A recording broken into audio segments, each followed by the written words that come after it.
Yes, wonderful. Thank you.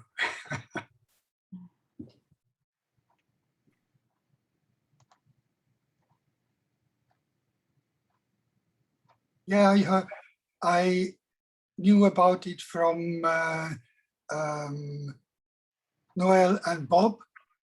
So I'm very happy that I knew about it, because that's the opportunity to do something with the wheel of co-creation, which is such a lot of my passion. I think it's one of the most beautiful tools ever devised by Barbara Marx Hubbard. That's so great. And I'm good friends with Bob and Noel. In fact, it was Barbara Marx Hubbard's Wheel of Co-Creation and their tour, taking that out into the world, where I met Bob and Noel, and then Oh, I was part of the original formation of the Co-Creators Convergence. oh, So, small world, of course, not really, well, but many of us are students of Barbara Marx Hubbard.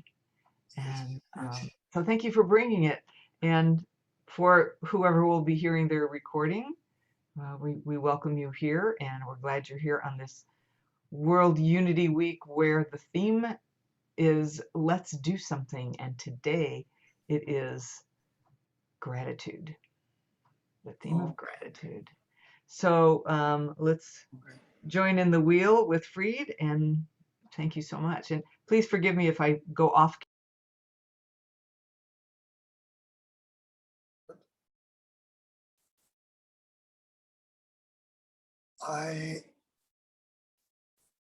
I do a little presentation, and that is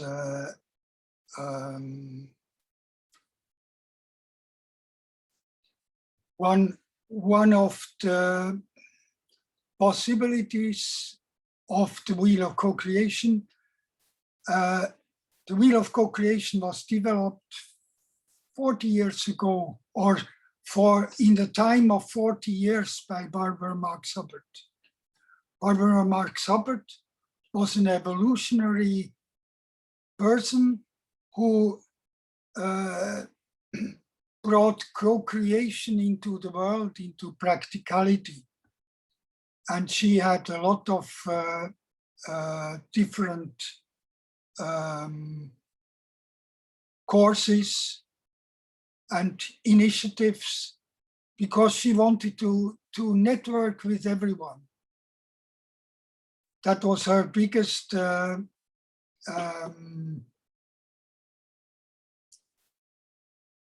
endeavor, to network with everyone. And so in the 40 years, she tried to find a way to allow this, to make this possible.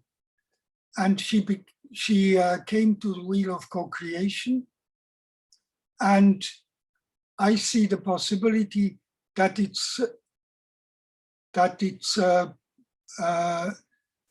just fit for structuring very big connections worldwide even, and also for a next fractal internet, and that there are people who are working on that. The beauty of it is that she defined human activity in 12 sectors. The sectors are justice, media, relations, science, spirituality, art, economy, education, environment, governance, health, and infrastructure. Plus, in the middle, there is the hub. The hub is the place where there is contemplation, where there is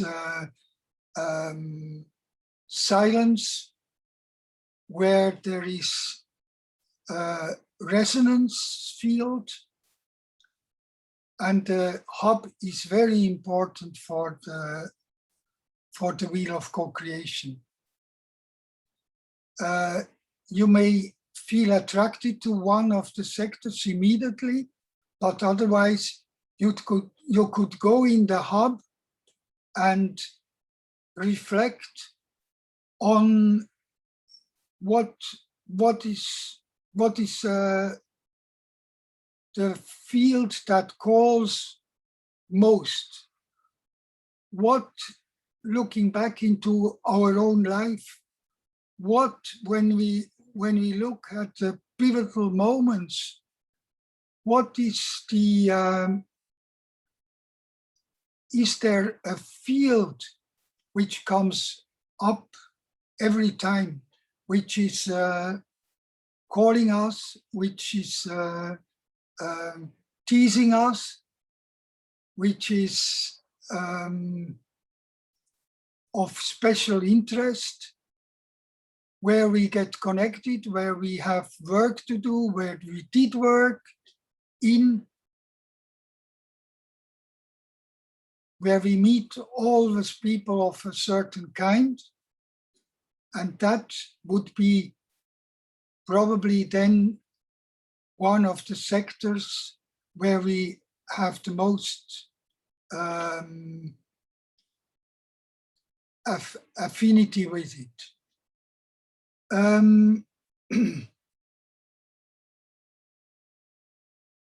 I go to the next one.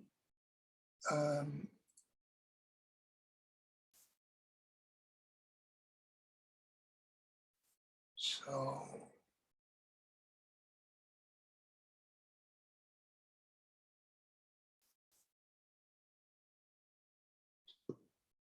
the wheel has possibilities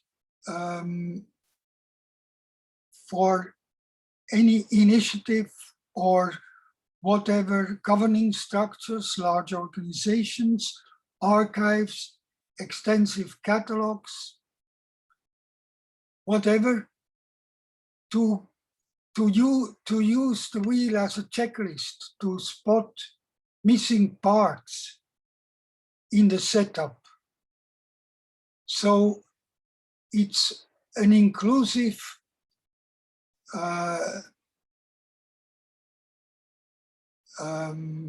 structure, for instance, for cities who want to serve for all of the citizens, for countries who want to serve all of their inhabitants, and to the world in structures like United Nations, like UNESCO, the cultural structure of United Nations, like other structures, that no one is left out. And also for political parties, it would be very handy. So they serve for everyone. The sectors are again named here, and we will later on, if possible, do something with looking into the different sectors, either for someone personally or for in company with each other.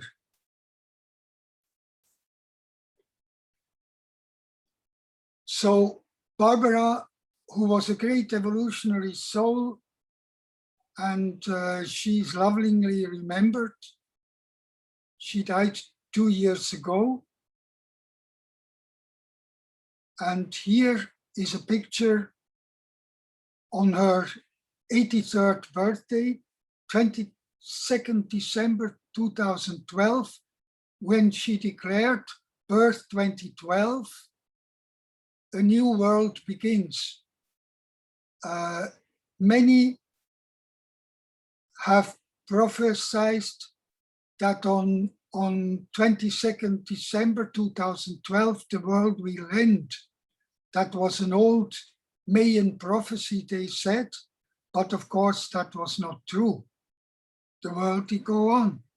And it was Barbara's 83rd birthday, where she declared a new birth for humanity, and that was in Byron Bay, Australia. And it can be found on internet. So it's possible to find it under Barbara Marx Hubbard and probably Byron Bay, Australia. That this 2-hour presentation can be found.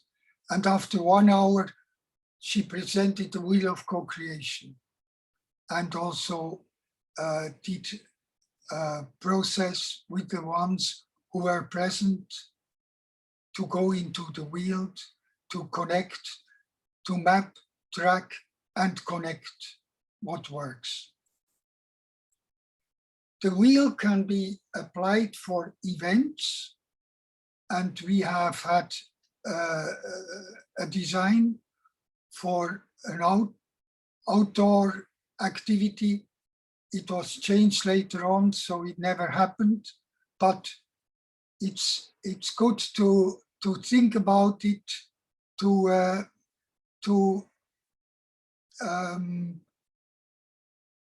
find ways to meet personally, to exchange, to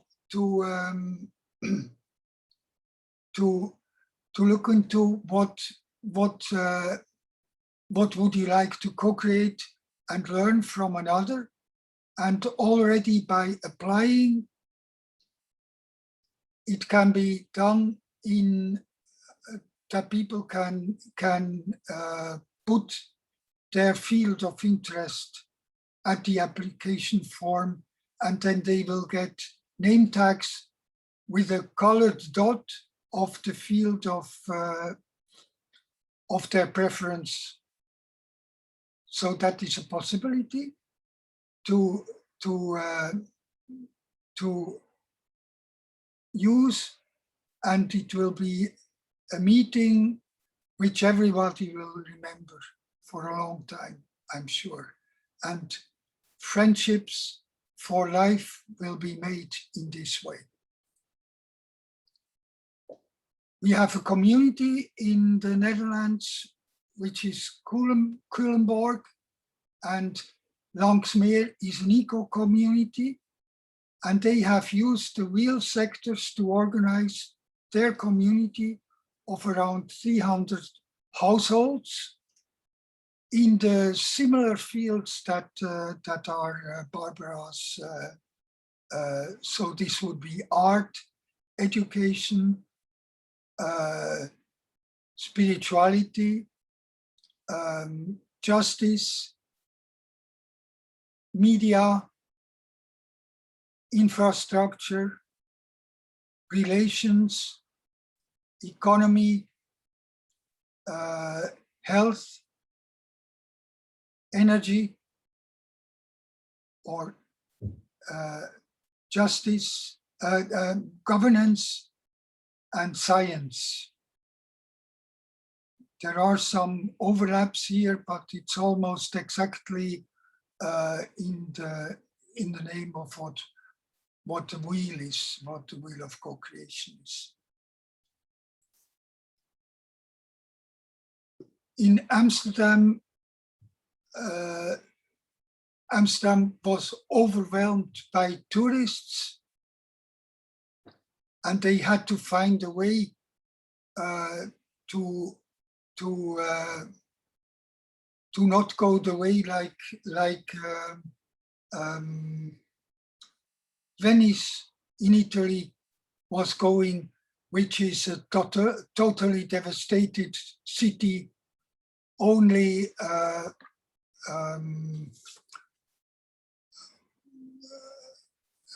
regulated by tourists, or completely dependent on tourists. So they thought about it, and then they thought that there are attractive opportunities in the 12 regions nearby. So they have looked in 12 regions nearby. Accidentally, Wheel of Co-Creation, 12 sectors, 12 regions. I tried to match these sectors to the sector of the Wheel of Co-Creation, and it almost effortlessly was possible. So there was a food campus that would be what is no, I have blue ecology, so that would be ecology, and then there was smart city campus Almere, that would be relation, that would be, well, I don't remember. Media would be, of course, media in Hilversum, which is the place where the TV stations are. Health and well-being would be health. Tourist campus would be relations, and there would be art, and logistics would be infrastructures and whatever. So it's possible, and a lot is overlap here, but when I look into the sectors of Barbara Marx Hubbard, much better it can cover the whole activity field of the of the society. So it's important to have this this structure so that no one is left out. The Netherlands have 12 provinces. Each province can represent one sector, and every sector would have all the 12 sectors again in it. And so it is not one-dimensional, it is fractal. And every province can then focus on a main target area to which they are drawn and which they are best in. So they can then, by focusing on one target area, they can research worldwide for newest developments and newest solutions in their area, and then they can provide that to the world. And when people come to the Netherlands, it will be possible that they can get in contact with these groups who are responsible for working this out. So it is a possibility also for the cities that people get much more involved when they come for holidays or for business trips, and they get much more value, and that will be remembered very well, and will give a very positive vibe. So it will be a win-win situation everywhere.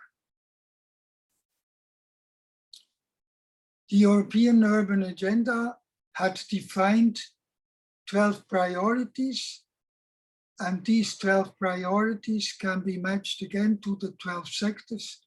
I did this, but I don't remember exactly how.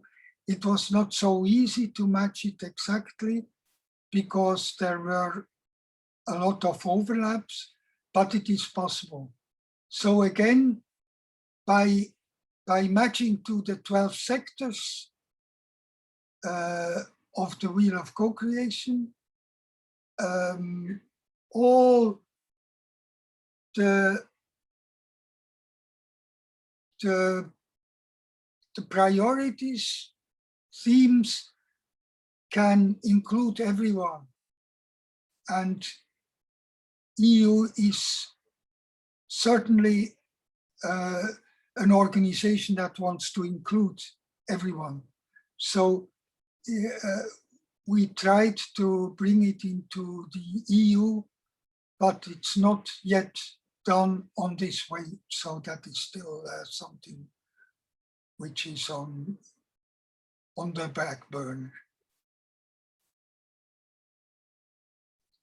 In magazines, publications often have an extensive range of topics, and they can use color dots in their content, which can facilitate orientation and easy archival later on.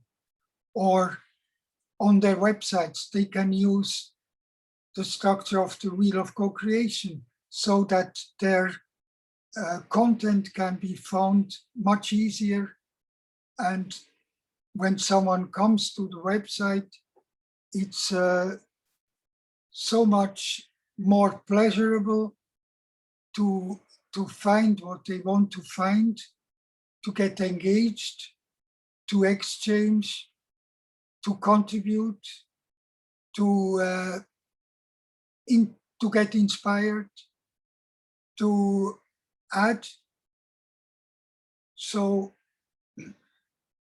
it will be very beneficial for magazines and publications.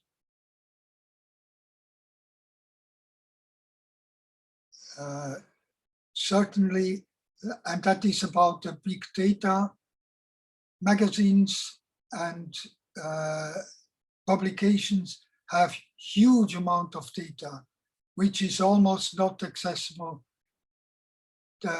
They can, every subject, every article that they have published, they can add a tag which is from the wheel of co-creation. And that will be so much easier then.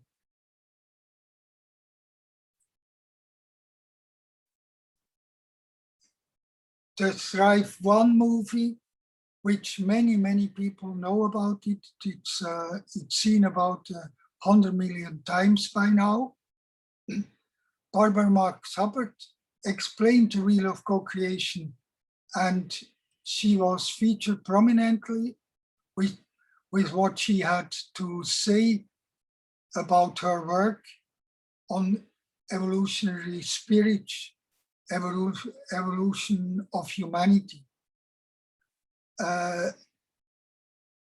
12 sectors are used on the website to get involved.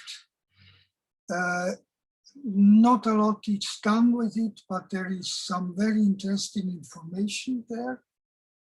It's thrivemovement.org, the website, and there is a new film which came out 1 year ago or 2 years ago, Thrive On, and that's the follow-up of Thrive. And the website is thriveon.com or .org. And they also want much more even use the 12 sectors to get organized, to bring people together, to find solutions for every sector, to especially in energy, that is their main target. And also the worldview, their hub is the worldview. But otherwise, it's the same sectors that Barbara Marx Hubbard defined. So I'm very much wondering if they can arrive with a community that they are building now to what they wanted in the first place. I would like to share golden innovation. I go back. Let me see if I can do that. Yeah. Every sector has different, I go back a few slides. This one. Every sector has different entry points. So there are global co-creators. That means for every sector, those who have contributed the most in that sector, justice, that could be people, Nobel Prize winners, or people who are very much engaged in a certain sector. For instance, for media, we have Ted Turner, who did invent the CNN, and with CNN also a very beautiful children's program, which unfortunately is no more available. And it was based on transition for children, and they had to work together. Otherwise, they wouldn't be successful. And that is a very good quality that Ted Turner tried to bring into the world via beautiful children's programs. So every sector has also golden innovations, which would be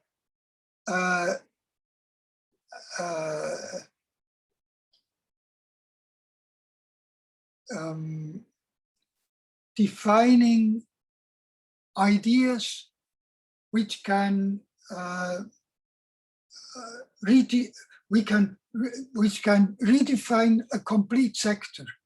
And I want to share an example in infrastructure, which I think is so far out that you will understand what the golden innovation is. So I go back to that slide.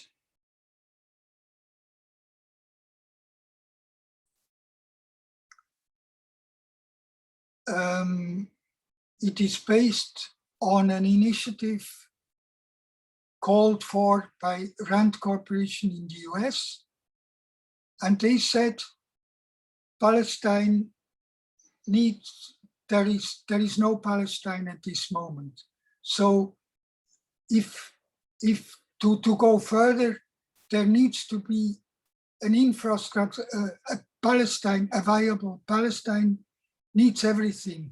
So they called for ideas. I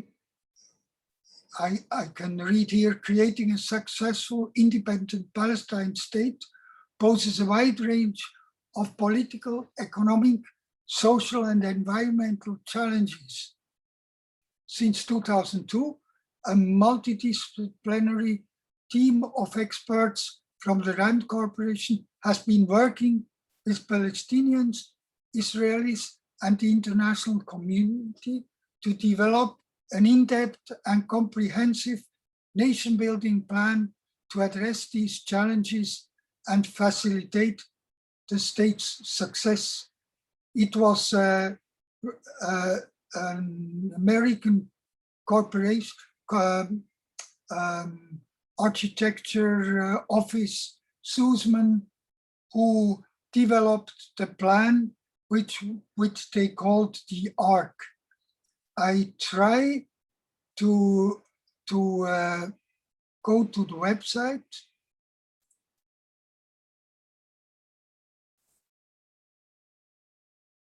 Let me see if it's possible. I have to do a new share.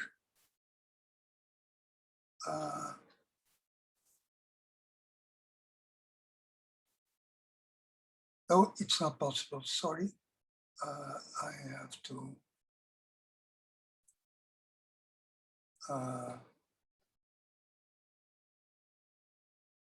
Anyway. Are you trying to get to a different website than your PowerPoint? Yeah, yeah. You probably so I have. tried a new share, but it was not possible. Yeah, you might have to close this one out and do a new share and then come back Okay, to this. okay. If that- Do- So, no, I have to, oh, What, I have, yeah, I have to go probably here. And then now I can probably do it. I'm still seeing the proposal for structuring Yeah. big data.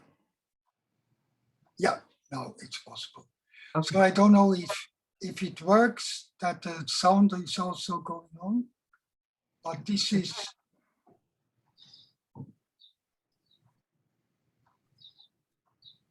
the sound, I hear birds.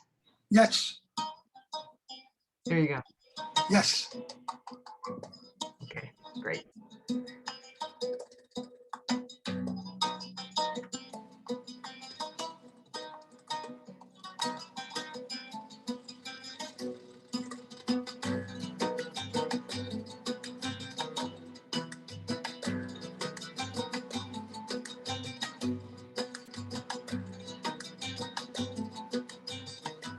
Rand Corporation's research on a prospective Palestinian state assumes two states living side by side in peace and security.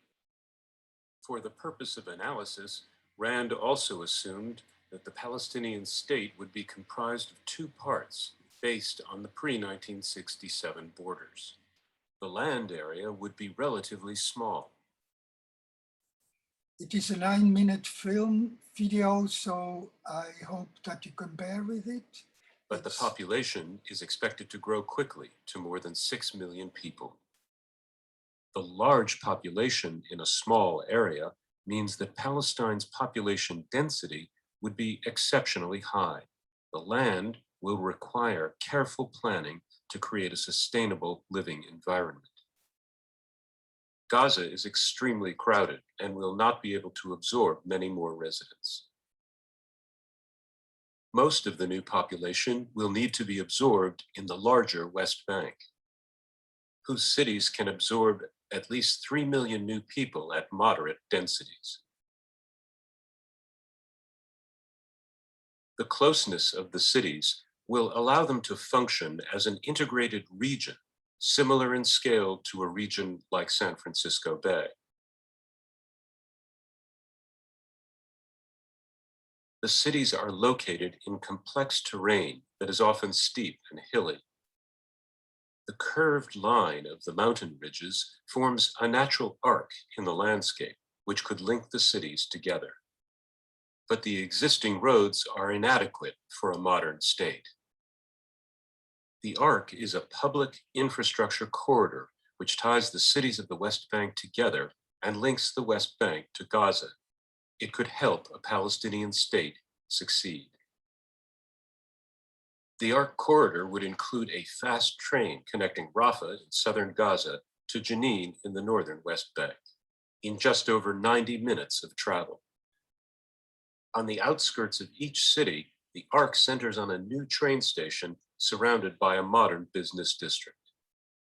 The historic center of each city would be revitalized, with shops, restaurants, hotels, and cultural centers, and linked to the train station district by a new boulevard, which has rapid transit serving a series of new neighborhoods, each with housing, schools, markets, and parks. The arc.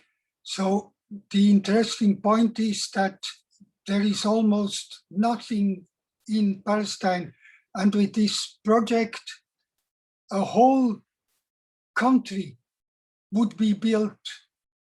And by building, no one is interested anymore in war. So the situation will be beneficial for everyone, for the world, for the Israeli people, for the Palestinian people, for the Mideast region, for everyone. And its lateral boulevards would place a majority of Palestine's 6 million population within walking distance of public transport, creating a sustainable framework for growth and prosperity. The ARC corridor would also contain other essential infrastructure like telecommunications lines, a toll road primarily for freight, lines for electricity from wind and sun, natural gas lines, and facilities for moving and storing water. The ARC would create a single economic space, allowing Palestinians to access jobs and education. The ARC would connect Palestine's people and goods to the outside world through trade via roadway, airport, and seaport. The ARC would also help build the infrastructure for tourism, an important part of a modern economy, especially around the Mediterranean. And Palestine's natural environment would be protected from overbuilding by preserving agriculture and open space with a new national park along the ARC corridor. If you were flying over the West Bank, here is how the ARC might appear, and here is how it might look in a city such as Nablus.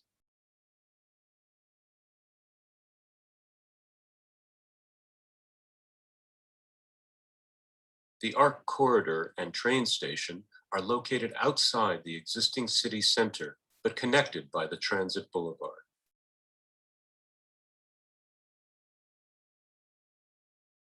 The boulevard is built first, followed by national infrastructure within the ARC corridor.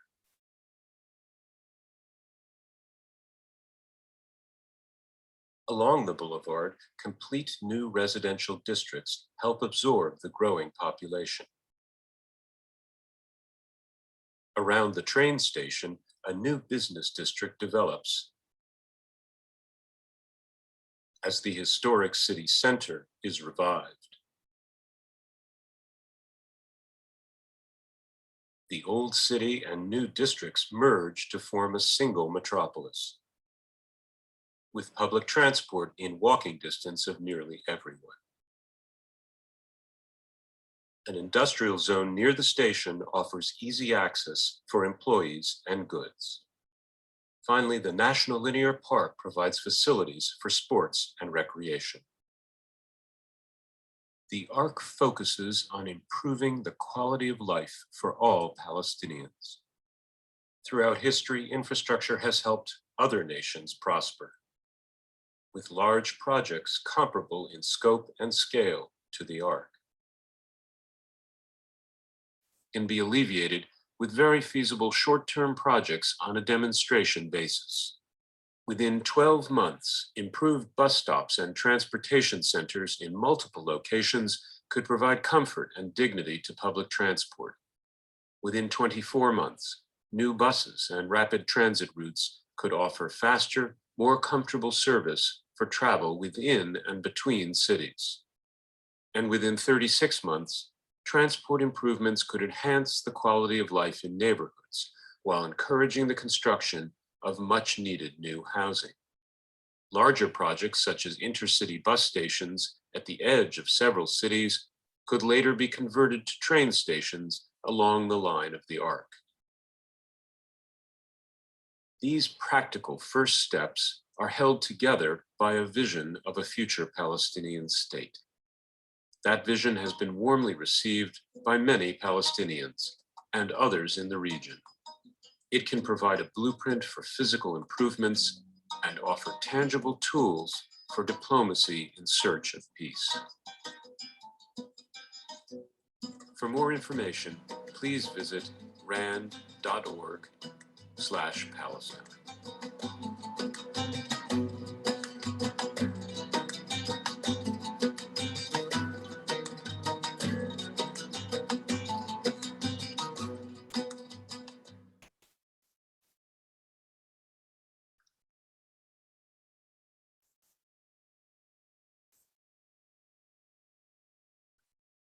So I have to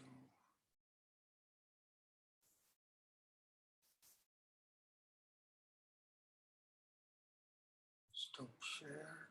Oh, sorry, I have to share screen again. So this is the, yes. So golden innovations are the best whatever is possible in one of the sectors. This is an example. I think there is not a lot that could surpass building a new country for infrastructure. So, but in all the sectors, golden innovations can be found and can be defined. And I'm very excited that this will be addressed in the near future. So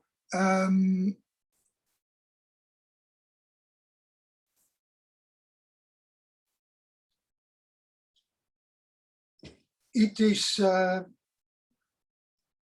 an opportunity to be in the wheel of co-creation in the center, and there to find your passion. But we have also a life purpose group, and we have set up a website for forming small groups.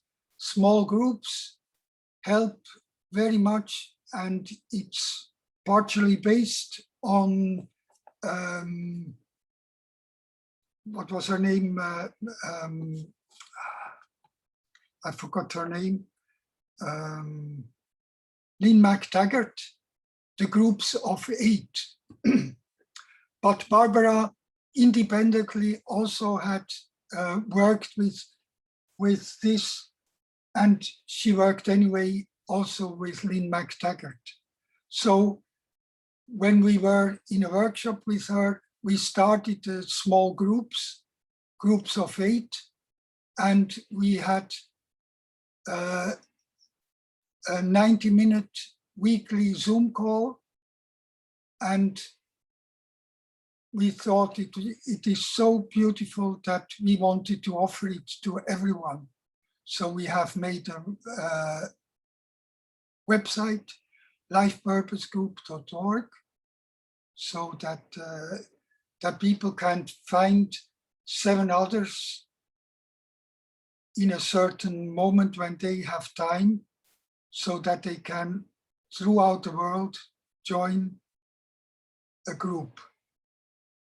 And then either they find their passion quite soon, or they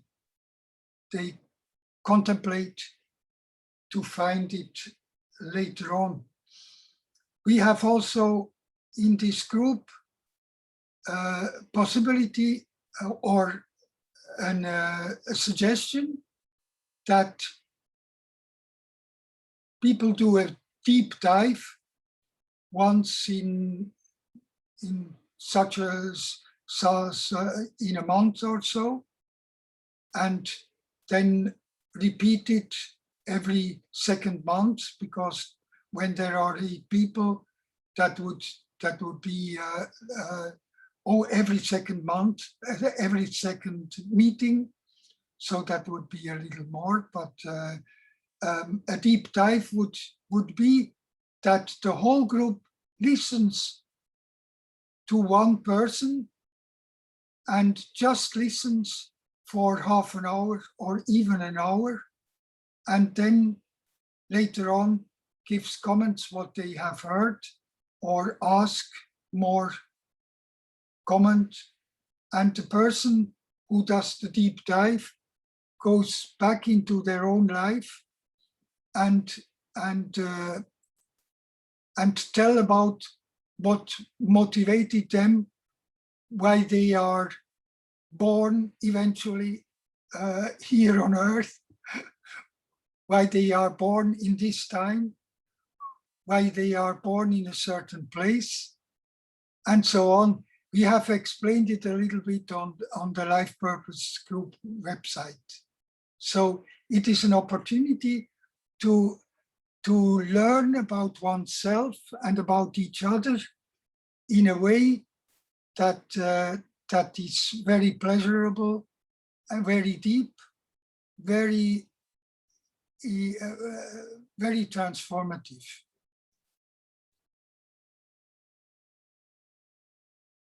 I have told a lot about what the Wheel of Co-Creation is. I hope that you get a little insight about it, but I would certainly like that we will have questions. So I stop sharing.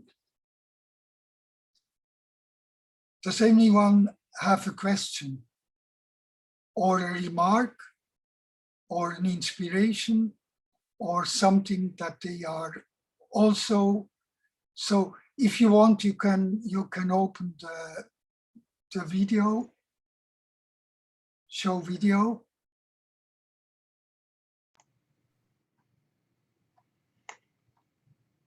So for those of you who joined us a little bit late, Fried has just given us a 45-minute PowerPoint on the Wheel of Co-Creation and Barbara Marx Hubbard's work. And I want you to see this because I think you'll appreciate it if you can.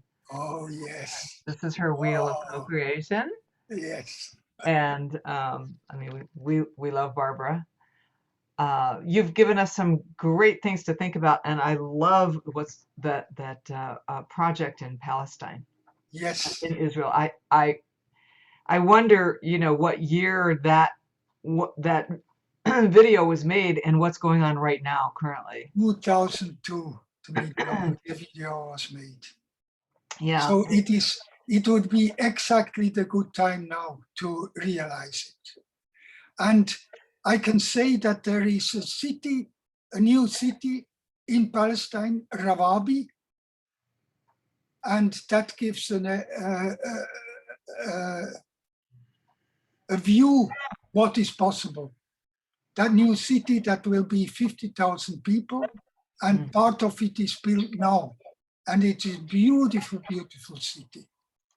Rawabi.ps is the website. So it's not only pie in the sky, it's really happening. That's good to know. Yes. Good to know. Yeah.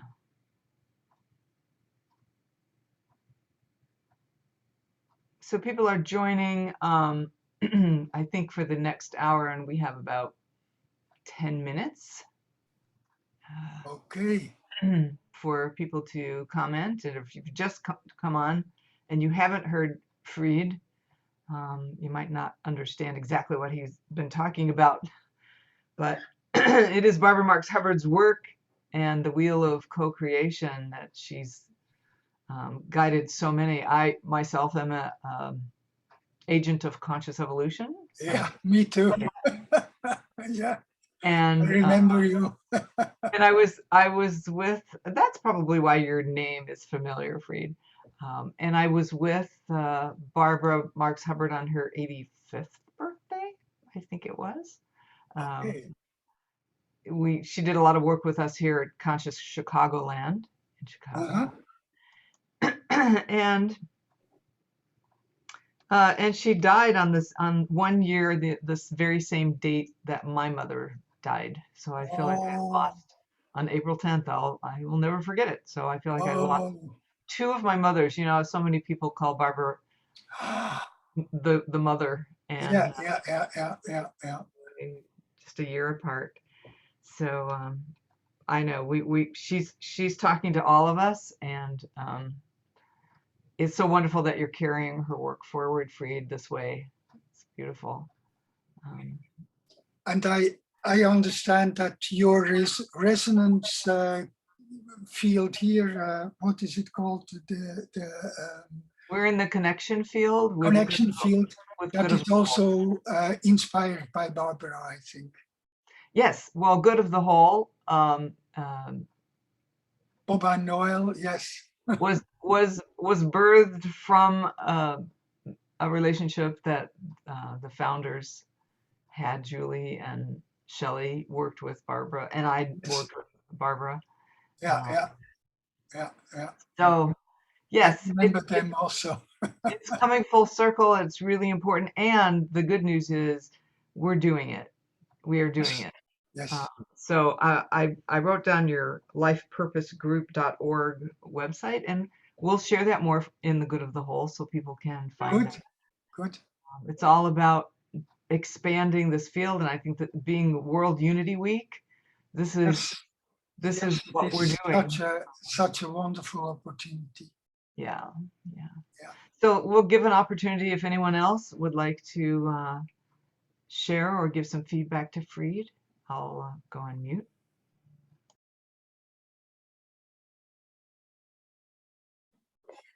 Am I in the right place here? Sorry. Thank you. Hello, everyone. I am in Luxembourg in Europe. So it's in the evening here. So good evening from me. It's probably, I don't know what time it is for you. It doesn't really matter. We're all coming from a heart space. So am I in the right meeting where Khadija is going to show up as well? I didn't hear the last thing you said. What are you? You know, Khadija, Journey into the Soul. I was intending to join her session, Waves of Peace. I think it was ocean. This is planetary peace wave. Yes, exactly. Okay, so it's coming up later. No, Khadija, you're not late. You're a little bit early. It's coming in at the top of the hour, and Fried Schmitter is our presenter. Oh, she's here. She's writing to me. Okay, cool. Okay. You're fine. You're fine, right where you are. Yeah. Welcome, Mark. Yeah. Welcome, everyone who's Yeah. come in. So I'm here. I'm here to. I know Khadija because we're working together, and that's not a secret. And I'm waking up to my soul purpose, and I'm here to help empath or moms. They're normally very sensitive as well, of empath children and the very special souls that are amongst us already, and the ones that are being born now, the crystal, the rainbow, and the diamond children. So that, because I know that with the wisdom and the power and the love of my heart and all the life experience that I have had,